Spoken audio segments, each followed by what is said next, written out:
જો તમે એક વખત આ ઓટ્સની કેક બનાવીને ખાઈ લીધી ને તો તમે મેંદાવાળી કેક તો ભૂલી જ જશો. તો ઓટ્સની કેક બનાવવી એકદમ ઇઝી છે, જેમની અંદર આપણે મેંદા અને ખાંડનો બિલકુલ ઉપયોગ નહીં કરીએ. બાળકોને તમે પણ આ કેક આપી શકો છો. તો કેક બનાવવા માટે અડધો કપ જેટલું મેં અહીંયા દૂધ લીધું છે. દૂધને થોડું ગરમ કરી લઈશું અને ત્યારબાદ એમની અંદર 2 ચમચી જેટલો ગોળ એડ કરી દેવાનો છે. તો અહીંયા આપણે ખાંડની જગ્યાએ ગોળનો યુઝ કરીશું. જો તમારે અહીંયા ખાંડનો યુઝ કરવો હોય તો તમે કરી શકો છો, પરંતુ આપણે હેલ્ધી વર્ઝન બનાવીએ છીએ એટલા માટે અહીંયા હું ગોળનો યુઝ કરું છું. ગોળની જગ્યાએ તમે જો ગોળનો પાવડર આવે છે એ પણ લઈ શકો છો. દૂધ આપણે માત્ર એટલું જ ગરમ કરવાનું છે કે જેનાથી આપણો ગોળ છે એ એકદમ સરસ રીતે પીગળી જાય. તો અહીંયા આપણું દૂધનું મિશ્રણ તૈયાર થઈ ગયું છે. હવે આપણે ઓટ્સને ક્રશ કરી લેવાના છે. 4થી 5 ચમચી જેટલા મેં અહીંયા ઓટ્સ લીધા છે.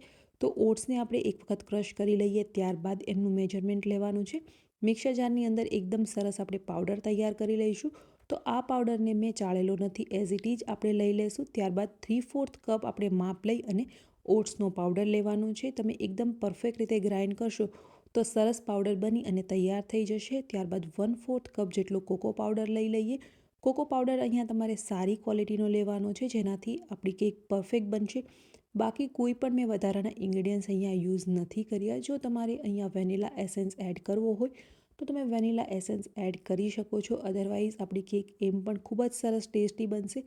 1/4 ટીસ્પૂન જેટલો બેકિંગ સોડા અને બેકિંગ પાવડર લેવાનો છે. તો અહીંયા આપણે બંને વસ્તુ લેવાની છે, બેકિંગ સોડા અને બેકિંગ પાવડર બંને, જેનાથી આપણી કેક એકદમ સરસ સોફ્ટ અને સ્પંજી બનશે. હવે અહીંયા આપણે 2 ચમચી જેટલું ઘી એડ કરી દઈએ. તમે ઘીની જગ્યાએ તેલનો પણ ઉપયોગ કરી શકો છો, પરંતુ ઘી છે એ હેલ્થ માટે સારું હોય છે એટલા માટે મેં અહીંયા ઘીનો ઉપયોગ કર્યો છે.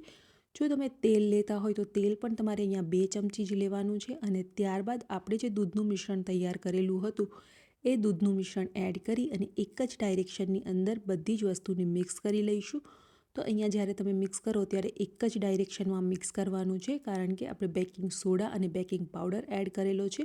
જો તમે એક ડાયરેક્શનમાં પરફેક્ટ રીતે મિક્સ કરશો તો તમારી કેક એકદમ સોફ્ટ અને સ્પંજી બનશે. તો કેકનું બેટર બની અને તૈયાર થઈ ગયું છે. હવે આ બેટરમાંથી આપણે કેક બનાવી લઈએ. તો આજે હું જે કેક છે એ અપ્પમ પેનમાં બનાવું છું. જો તમે ઓવનમાં બનાવવા માંગતા હોય તો તમે ઓવનમાં પણ આપણે જે નોર્મલ કેક બનાવીએ એ રીતે બનાવી શકો છો. 15થી 20 મિનિટ માટે તમારે બેક કરી લેવાની છે. ગેસ પર બનાવતા હોય તો તમારે મીડિયમ ગેસની ફ્લેમ પર લગભગ 30 મિનિટ માટે કેકને બેક કરી લેવાની છે. પરંતુ આજે હું અપ્પમ પેનમાં બનાવું છું, તો સૌથી પહેલાં અપ્પમ પેનમાં આપણે થોડું ઘી એડ કરી દઈશું. ઘીની જગ્યાએ તમે અહીંયા તેલનો પણ ઉપયોગ કરી શકો છો. અને ત્યારબાદ આપણું જે બેટર છે એમને આપણે પોર કરી દઈએ. તો આપણે આ રીતે ફૂલ જ પોર કરી દેવાનું છે. અને ત્યારબાદ ઢાંકણ ઢાંકી અને ગેસની ફ્લેમને મીડિયમ રાખીશું. અને મીડિયમ ગેસની ફ્લેમ પર લગભગ 2 મિનિટ માટે આપણે કૂક કરી લેવાનું છે. વધારે સમય નહીં લાગે, માત્ર 2 મિનિટમાં જ કૂક થઈ જશે. તો આ રીતે તમે જ્યારે અપ્પમ પેનમાં કેક બનાવો છો ત્યારે એકદમ ફટાફટ પણ બની જાય છે, ખૂબ જ ટેસ્ટી બને છે. અને તમારે જેટલી પણ બનાવવી હોય છે એ રીતે તમે થોડી થોડી અને એકદમ ટેસ્ટી ગરમા ગરમ કેક એન્જોય કરી શકો છો. આ કેકને તમે આઈસ્ક્રીમ જોડે પણ ખાઈ શકો છો. સાઈડને આપણે ચેન્જ કરી લઈશું અને બીજી સાઈડ પણ આપણે કેકને બેક કરી લેવાની છે. તો લગભગ 1.5 મિનિટ માટે આપણે બીજી સાઈડ પણ બેક કરી લઈશું. ઢાંકણ ઢાંકી લઈએ અને ફરીથી 1.5 મિનિટ માટે કૂક કરી લઈએ.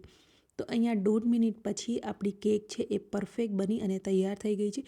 માત્ર 4થી 5 મિનિટમાં આપણી કેક છે એ બની જાય છે. જો ઘરે કિટી પાર્ટી હોય, કોઈ ગેસ્ટ આવવાના હોય તો આ રીતે તમે ઝટપટ કેક બનાવી શકો છો. એમનું જે પ્રીમિક્સ છે એ પ્રીમિક્સને તમે પહેલેથી જ તૈયાર કરીને રાખી શકો છો. અને જ્યારે પણ તમારે બનાવવી છે ત્યારે માત્ર તમારે એમની અંદર જે વીટ ઇન્ગ્રીડિયન્ટ્સ છે એ જ એડ કરવાના છે. તો અહીંયા જોઈ શકો છો એકદમ સોફ્ટ અને એકદમ સ્પંજી આપણી કેક બની અને તૈયાર થઈ ગઈ છે. રેસીપી કેવી લાગી કમેન્ટ કરી અને જરૂરથી બતાવજો. જો હજુ સુધી તમે ચેનલને સબસ્ક્રાઈબ નથી કરી તો સબસ્ક્રાઈબ કરી અને બાજુમાં રહેલા બેલ આઇકન પર ક્લિક કરી દો, જેનાથી તમને ડેઇલી નોટિફિકેશન મળતી રહે. અને જો તમને વિડીયો પસંદ આવ્યો હોય તો ફ્રેન્ડ્સ અને ફેમિલીમાં શેર કરવાનું બિલકુલ ભૂલતા નહીં.